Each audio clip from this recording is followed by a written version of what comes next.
Avec nous, Sébastien Zewal ce matin. Sébastien, bonjour. Bonjour Maxime. Alors merci d'être avec nous, avec de bonnes nouvelles pour ce lundi, puisqu'on s'intéresse bien sûr à l'équipe des Dragons de Poitiers et au football américain au sens large, mais enfin on suit bien sûr les résultats de notre équipe locale. Et bons résultats pour Poitiers ce week-end, n'est-ce pas Sébastien ? Oui, super résultat puisqu'on s'impose 36-8 contre les Atlantes de Biarritz et ça nous fait une troisième victoire pour une seule défaite sur la phase des matchs allés dans ce championnat de troisième division nationale. Donc on est très content de ce début de saison. Le match avait super bien débuté. On gagnait 21-0 après le premier quart-temps. Ce qui est un petit peu dommage, c'est qu'on n'a pas su continuer à saisir toutes les opportunités. Ce qui fait qu'il y avait toujours que 21-0 à la mi-temps. Mais dans l'ensemble, les consignes ont été respectées. La consigne de rester très sérieux sur le début de match, parce que beaucoup de choses allaient se jouer à ce moment-là, ont été vraiment exécutées à la perfection. Donc ça, c'est vraiment très bien et satisfaisant. D'accord, donc c'est une réelle progression de l'équipe qui peut se mesurer au travers ce résultat. Oui, je pense que là, on peut vraiment dire qu'on a franchi un cap à ce niveau-là. Alors, bien sûr, il y a encore tout un tas de choses à voir, à corriger et à améliorer. Mais on peut dire qu'il y a déjà un acquis et un pas de fait cette saison. Oui, puisque on disait dans les semaines précédentes que cette rencontre allait être assez déterminante en fait pour la suite du championnat. Est-ce que tu peux nous expliquer un petit peu pourquoi et où vous en êtes là actuellement dans la saison ? Là, tout simplement, on vient de rencontrer en phase aller toutes les équipes contre qui on allait jouer cette saison, dans la phase de saison régulière. Donc, et on sort avec 3 victoires, une défaite. Une courte défaite, puisque la seule défaite qu'on a eue, c'est une défaite de 2 points contre les Lions de Bordeaux. Donc, on est satisfait de ce début de saison. On allait dans cette 3e division pour se jauger et voir à quelle place on pouvait prétendre, si notre cas serait juste de se battre pour le maintien ou si on pouvait espérer mieux. Là maintenant on sait qu'on va espérer mieux et qu'on va tout faire pour aller le plus loin possible. Alors honnêtement, peut-être que les joueurs t'écoutent ce matin, je peux comprendre qu'éventuellement tu sois prudent en tant que coach, mais honnêtement, au vu là des résultats des phases allées, est-ce que tu penses possible, voire même crédible, que Poitiers évolue très prochainement en 2e division ? Possible et crédible, non du tout, parce que le fossé entre la D2 et la D3 est vraiment énorme. Il y a même d'autres cylindrés en D3 qu'on n'a pas affronté. Il y a des équipes si on a la chance d'aller en play-off, qu'on devra croiser en play-off, qui seront d'un calibre bien supérieur. Là-dessus, ça, je le sais.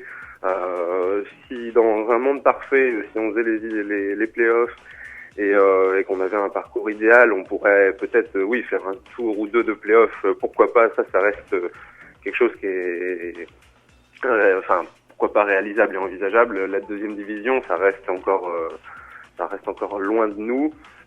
Si on doit, et si vraiment ça devait arriver, je pense qu'on serait les premiers surpris. D'accord, il est modeste en plus, Sébastien. Donc on l'a dit, vous avez disputé jusque-là les matchs allés, vous allez donc entamer la série de matchs retour. Le premier déplacement sera contre l'équipe de Biarritz que vous venez de battre ce week-end. Exactement, on va à Biarritz dans 15 jours. D'accord. Et on peut espérer, même chez eux, un résultat positif ou tout du moins, disons, satisfaisant ?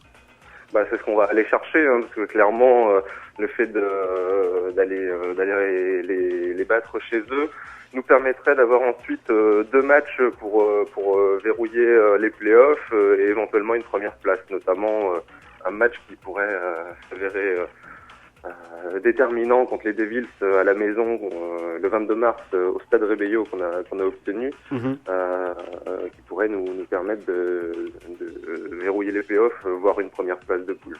Bon, très bien. On continue en tout cas bien sûr à suivre de près les résultats de l'équipe Poitevine, des Dragons, pour la suite de la compétition. On parlait à l'instant de 2e division. On va même s'intéresser également à la D1. Avant cela, je crois que tu voulais revenir également sur le match des U19 de Poitiers, sur les jeunes de Poitiers. Voilà, les jeunes de Poitiers ont commencé leur saison, ils sont en entente avec les Pictes de Niort. Et donc le match s'est joué à Niort, ils recevaient les Alligators de Rochefort. Et pour leur tout premier match, et premier match de saison, mais aussi premier match de leur vie pour beaucoup de ces jeunes garçons, ils ont remporté le match 34-22. Un match avec beaucoup de points, plus intéressant que ce qu'on aurait pu croire, ce qu'on peut voir dans cette catégorie d'âge. Donc un bon début, même s'il faudra se méfier parce que je pense que le score est plus flatteur que le niveau de jeu réel pour l'instant. Bon, eh ben, écoute, ce que je te propose, c'est qu'on y revienne très prochainement. On va nous conclure notre petite séquence football américain du lundi matin avec, je le disais, les résultats cette fois en D1 et en D2 pour faire le point sur ce sport en France. Oui, voilà, les championnats de première division et deuxième division reprennent au moment parfait pour les fans de football américain français, puisqu'une fois le Super Bowl passé, on enchaîne avec les meilleurs championnats français. Et ce qui s'est passé, c'est que le Flash de la Courneuve, qui est la grosse cylindrée de ces 10 dernières années, remporte son match contre les Molosses d'Asnières 34-12. Les Molosses qui étaient finalistes la saison dernière, donc le Flash commence très très fort sa saison. Les Templiers d'Elancourt rencontraient les Cougars de Saint-Ouen-l'Aumône et le score est surprenant puisqu'il y a eu un 14 partout, une égalité avec 14 points. Ce sont des équipes qui sont habituées ces 2-3 dernières années à scorer énormément, généralement 30 voire 40 points à chaque match. Donc là, des attaques pas encore en forme. Du côté du sud, on a les Black Panthers de Thonon-les-Bains qui ont gagné 33-20 contre les Centurions. Les Black Panthers qui sont le double tenant du titre en France. Donc un début plutôt logique pour eux. Et semi-surprise, c'est le retour des Argonautes d'Aix-en-Provence en première division, qui évoluait en deuxième division durant ces 2 dernières années, ont battu 49-7 les Dauphins de Nice à Nice. Ah oui, d'accord. Bon. Donc ça fait des résultats intéressants, surprenants. Il y a eu un petit peu de tout, de quoi se mettre sous la dent. Et en deuxième division, on peut juste évoquer les équipes les plus proches de chez nous. On avait fait la deuxième journée de championnat le week-end dernier. Les Pionniers de Touraine se sont imposés par 2 fois déjà contre les Météores et les Corsaires d'Evry. Donc 2 victoires pour 0 défaites pour les Pionniers. Ils se mettent en bonne place pour les playoffs dans leur division. Et les Kangourous de Pessac au sud ont remporté leur match contre les Giants de Saint-Etienne et les Aigles de Chambéry.